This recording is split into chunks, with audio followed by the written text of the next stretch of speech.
तो मेरे प्यारे क्या बोलना पड़ेगा?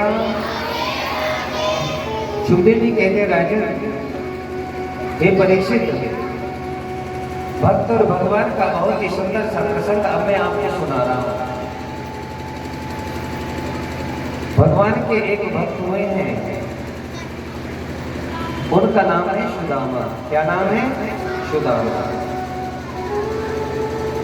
कृष्ण जैसे करुणा का सागर भला कौन हो सकता है? कृष्ण के बचपन के सखा है सुदामा। कौन है?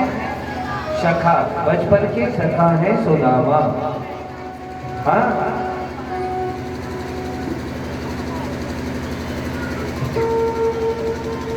हम आपसे सुदामा के विषय में चर्चा कर रहे हैं।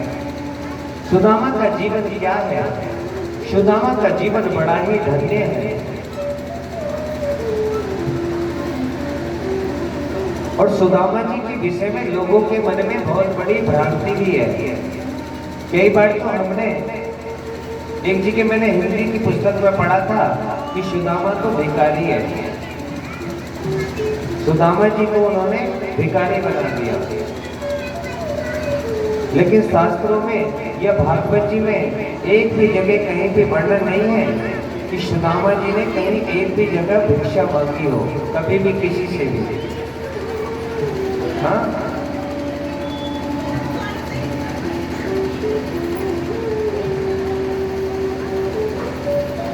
मैंने पढ़ा था कि सुदामा जी घर घर जाकर भिक्षा मांगते थे। घर में फूटी कौड़ी भी नहीं थी, घर से भिक्षा लेकर के आते थे। लेकिन भागवत जी में एक जगह भी सुखदेव जी ने राजा परीक्षित जी से ये नहीं कहा कि सुदामा भिखारी है। हाँ, कृष्णाय सीद सखा कश्चिदिं ब्राह्मणो ब्रह्मितम् विरक्त इंद्रियादेषु प्रशान्तं जितेन्द्रियः।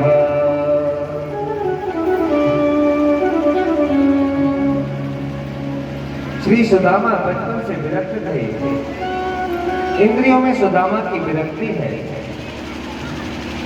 सुदामा का मन प्रसन्न है और जितेंद्रिय है।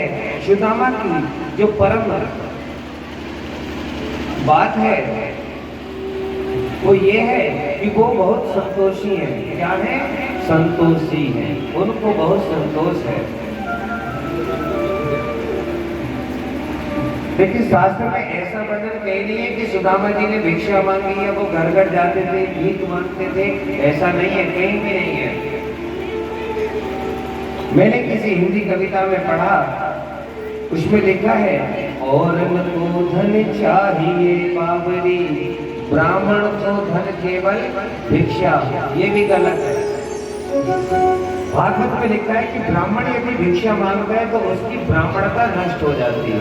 क्या लिखा है? ब्राह्मण यदि भिक्षा मांगता है तो उसकी ब्राह्मणता नष्ट हो जाती है। हाँ, ब्राह्मण को कभी भीख नहीं मांगनी चाहिए। दान लेने का तो अधिकार है ब्राह्मण को, लेकिन भिक्षा लेने का या भिक्षा मांगने का अधिकार नहीं है। हाँ,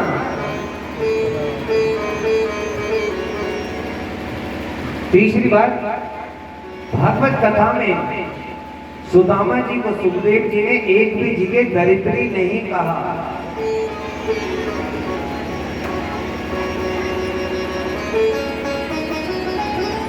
लेकिन मैं समझता हूं कि जितने भी सुंदर विशेषण श्री सुदामा के लिए हैं, प्रयोग किए आचार्य सुखदेव ने, उतने तो किसी बड़े संत ने भी नहीं किए। प्यारे,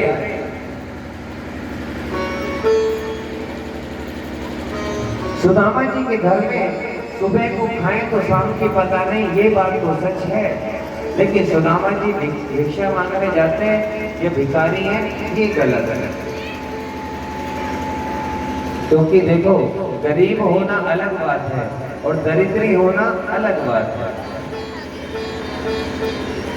सुदामा जी गरीब जरूर है लेकिन दरिद्री नहीं है। मैं एक अरबपति को दरिद्री कह सकता हूँ, एक अरबपति आदमी को दरिद्री कह सकता हूँ, पर एक गरीब व्यक्ति को मैं दरिद्र नहीं कह सकता। दरिद्र किसे कहते हैं? दरिद्र कहते हैं दरिद्रयस्तु असंतुष्टो, जो असंतुष्ट है, जिसको संतुष्टि नहीं है, वो सबसे बड़ा दरिद्री है। जब आवे संतोष धन, सब धन धूरी समान। हाँ, आप धन अन्याय से कमाते रहो, आपका मन कभी संतुष्ट हो ही नहीं सकता, आप हमेशा असंतुष्ट ही रहेंगे। इस बच्चे को दिखा दो, नहीं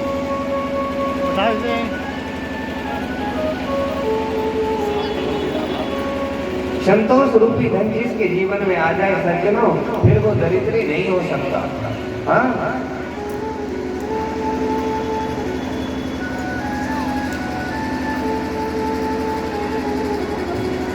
लेकिन